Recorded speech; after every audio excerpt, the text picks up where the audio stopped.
Здравствуйте, в эфире информационный выпуск Амши-Кшара. Сегодня в программе к юбилею ученого в АГУ проходят вороновские чтения.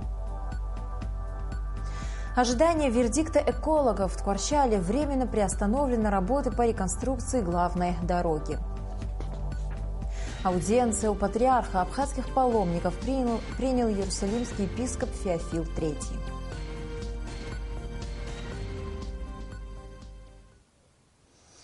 В пятницу, 29 апреля, в Сухуме состоится 12-е заседание Межправкомиссии по социально-экономическому сотрудничеству между Российской Федерацией и Республикой Абхазия. В заседании примут участие заместитель председателя правительства России, председатель российской части комиссии Александр Хлопонин, премьер-министр Абхазии, председатель абхазской части комиссии Артур Миквабия, члены Межправкомиссии. В повестку дня заседания вынесены вопросы предоставления в текущем году России финансовой помощи на социально-экономическое развитие Абхазии и реализацию инвестиционной программы до 2017 года. На следующий день, 30 апреля, на Сухумском стадионе «Динамо», который был построен в рамках инвестиционной программы по развитию республики с привлечением бюджетных средств России, состоится товарищеский футбольный матч между командами российской части и абхазской части Межправкомиссии. 8 мая исполняется 75 лет со дня рождения видного ученого-кавказоведа, государственного и общественного деятеля Абхазии Юрия Воронова. Студенческим научным сообществом исторического факультета АГУ была организована двухдневная научная конференция, посвященная этой дате. Во второй день научной конференции с докладами выступили студенты различных факультетов университета. Доклады слушали и наши корреспонденты. Репортаж Елены Лолуа. Ученый, археолог, в политику Юрий Воронов пришел в конце 80-х годов прошлого века. За год до грузино-абхазской войны Юрий Николаевич стал депутатом Верховного Совета Абхазии и был чрезвычайно популярен среди абхазского национально-освободительного движения. О выдающейся роли, которую Воронов сыграл в жизни Абхазии, в развитии науки и культуры нашей страны, в национальном движении и в строительстве независимой республики, рассказали студенты в своих докладах. Вороновские чтения прошли по инициативе студентов исторического факультета. Именно он вложил вклад в абхазскую историю именно по цибельдинской культуре. Он ввел этот термин и изучал больше всех материалов, связанных с Апсилией, именно Юрий Николаевич Воронов. В период Отечественной войны народа Абхазии Юрий Воронов фактически возглавил идеологическую и информационную борьбу. Как метко выразился его друг и соратник академик Олег Багажба, Воронов штык приравнял к перу. О том, как Юрий Николаевич пытался донести до международной и прежде всего российской общественности правду о войне в Абхазии, говорила в своем докладе Сария Джинджоля. В период Отечественной войны народа Абхазии Юрий Николаевич Воронов один из первых, который донес миру, России, Европе о геноциде абхазского народа, как он это назвал. Он около 50 выступлений по телевидению, радио, около 100 публикаций было сделано Юрием Николаевичем Вороновым. Велико наследие Юрия Воронова. Тысячи таблиц с зарисовками своих археологических находок, бесценные труды по исследованию памятников каменного века и древности военно-сухумской дороги, очерки истории Абхазии, материалы по археологии Цибельды и древней Апсилии. В такие юбилейные даты здесь проходят конференции, связанные с его именем, вот и сегодня. Это очень, я считаю, положительно, это очень воспитывает студентов, тем более здесь он читал и в Сорбонне, и в Лондоне, и в Париже. И довольно интересные доклады. Уже второй день идет конференция. Первый день выступали международники, а сейчас вот как раз в основном с кафедры истории, археологии и этнологии. Мне кажется, что вот эти такие вот напоминания, они очень полезны. Юрий Воронов родился в семье потомственных дворян. Его предки поселились в имении Ясочка недалеко от горного села Цабал Гулрыбского района во второй половине XIX века. Однако родовая усадьба Вороновых пребывает в запущенном состоянии и требует срочной реставрации. Неужели не интересно, взяться за эту Ясочку? Это же единственное в своем роде дворянское гнездо, усадьба XIX века, которая сохранилась на Кавказе. Хотя бы ради этого, она, конечно, находится под охраной памятников, под охраной государства, но, извините меня, там, мне кажется, еще несколько лет и ничего не останется. Убийство Воронова в сентябре 1995 года вызвало большой общественный резонанс. Имена заказчиков до сих пор неизвестны. Убийцы так и не понесли должного наказания. Юрий Воронов посмертно награжден орденом Ахтзапша первой степени. В Сухуми названа его именем одна из центральных улиц и школа. Елена Лолуа, Беслан Джинджоля, Абхазское телевидение. Электронная книга памяти создана на сайте Московской абхазской диаспоры к празднованию Дня Победы. Главная цель проекта – увековечить память о наших героях, собрать информацию о ветеранах Абхазии.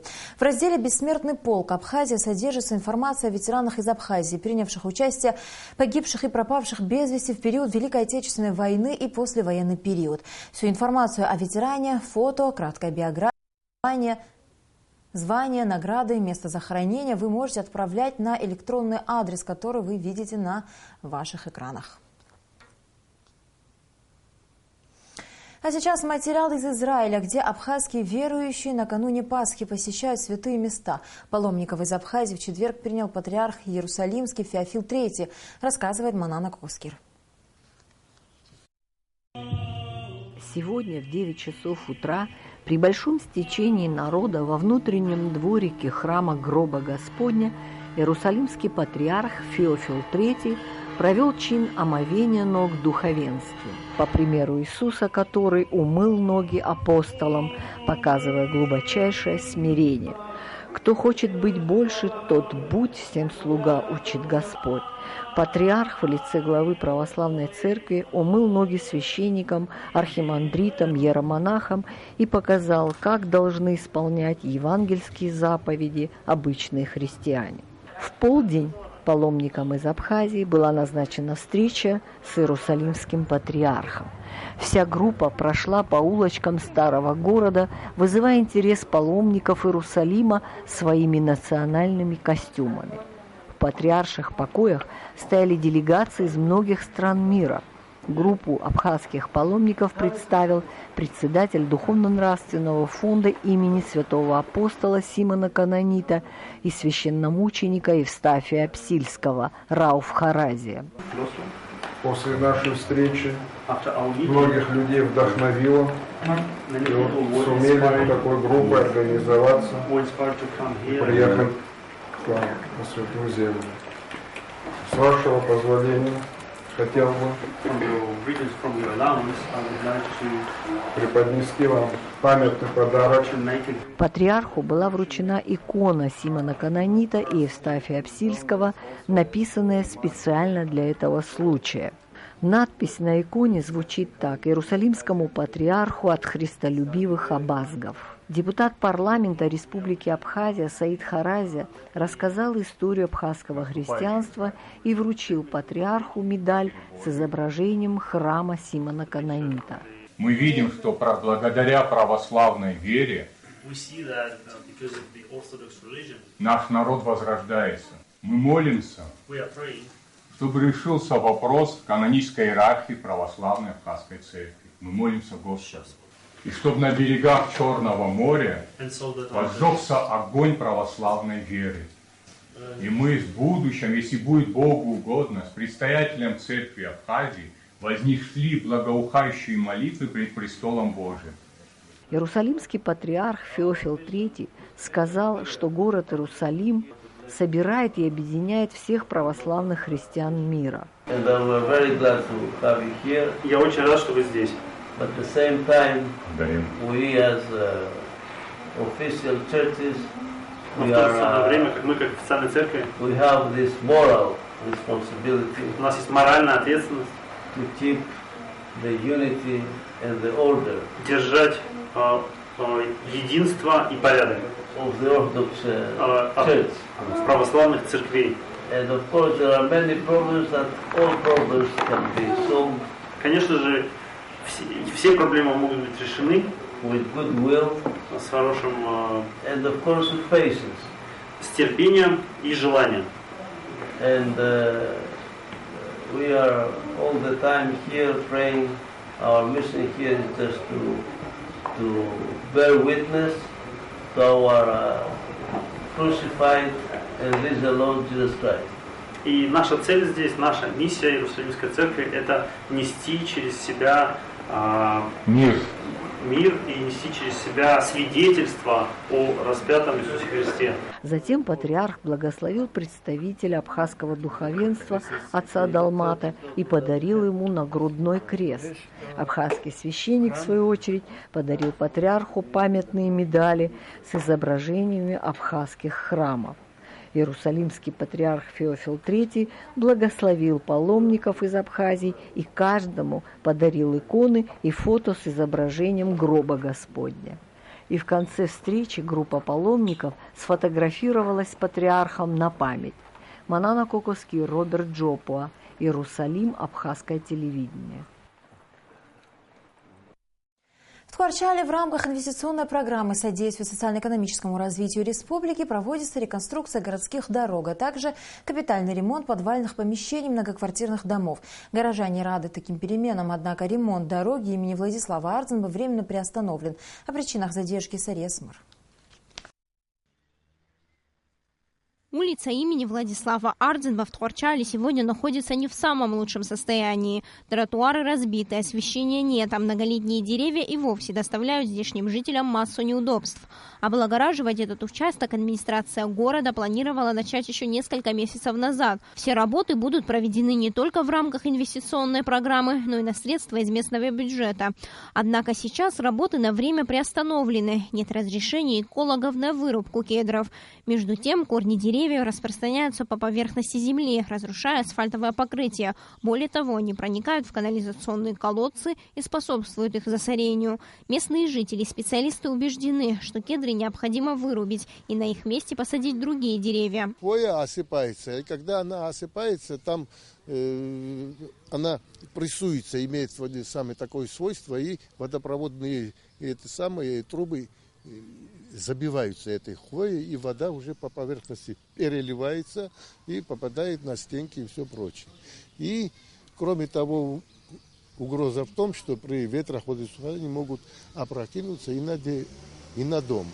Очень много жильцов было жалобы. Вопрос здесь был поставлен не о вырубке, намеренной вырубке деревьев, а замена его тех, который благоустроит эту улицу, и корневая система будет идти не по поверхности, а вглубь. Глава администрации Тхуарчалского района Ида Чичхаля рассказала, что план по благоустройству этого участка был подготовлен по рекомендациям экологов. Представители экологической службы приезжали несколько месяцев назад, чтобы ознакомиться с ситуацией, и тогда ими было принято решение вырубить часть насаждений. Однако сейчас, по словам Аиды Чичхали, это решение было изменено. Как известно, недавно собрание приняло решение вырубить эти деревья и посадить вместо них новые саженцы.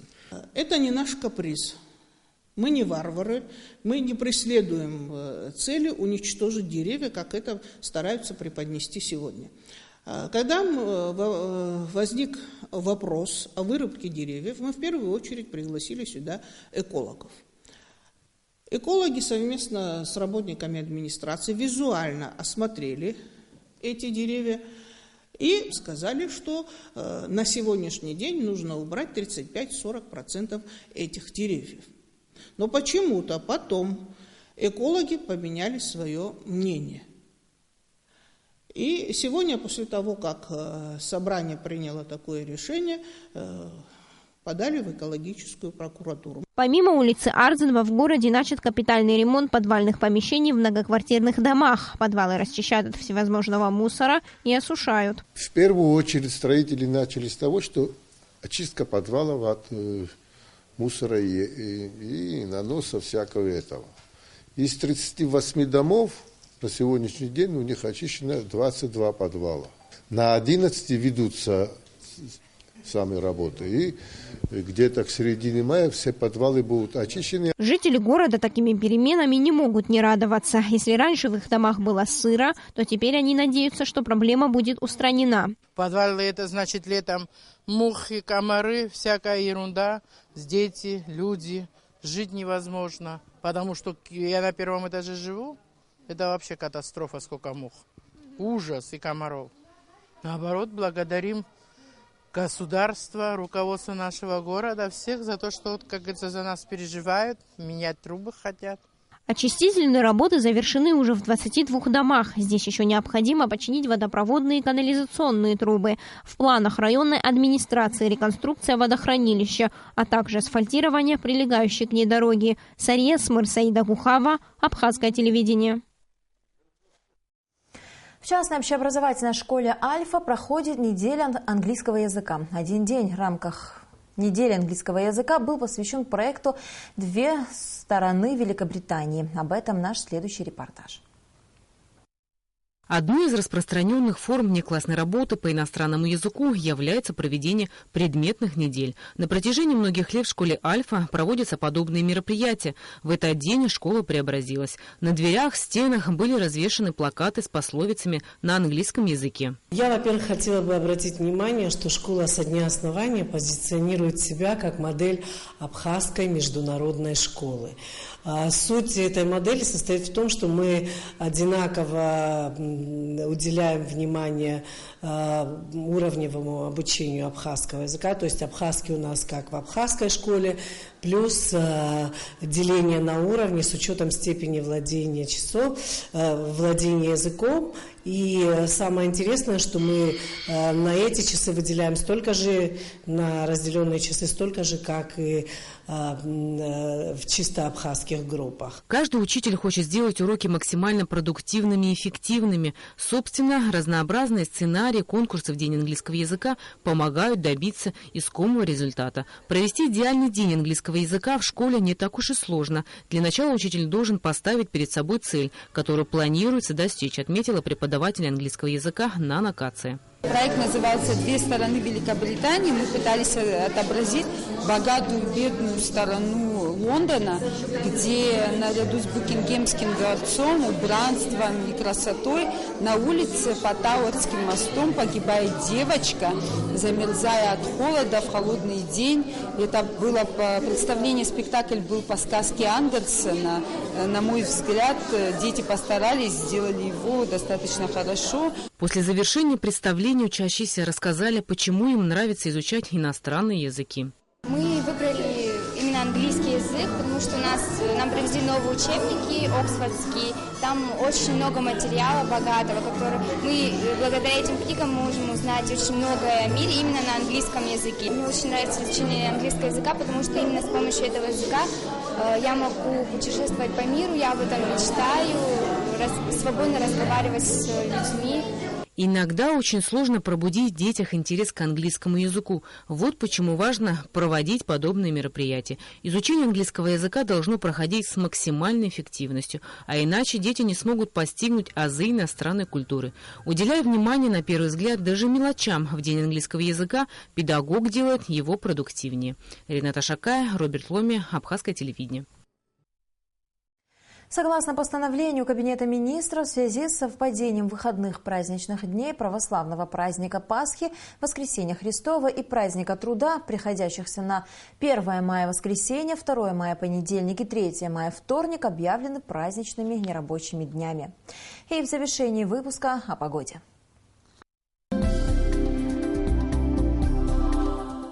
По сообщению гидрометеослужбы, в Абхазии ожидается переменная облачность, ночью без осадков, днем местами возможен слабый кратковременный дождь. Температура воздуха ночью 11-13, днем 17-19 градусов, температура морской воды 13 градусов. На этом наш выпуск завершен. До скорых встреч в эфире.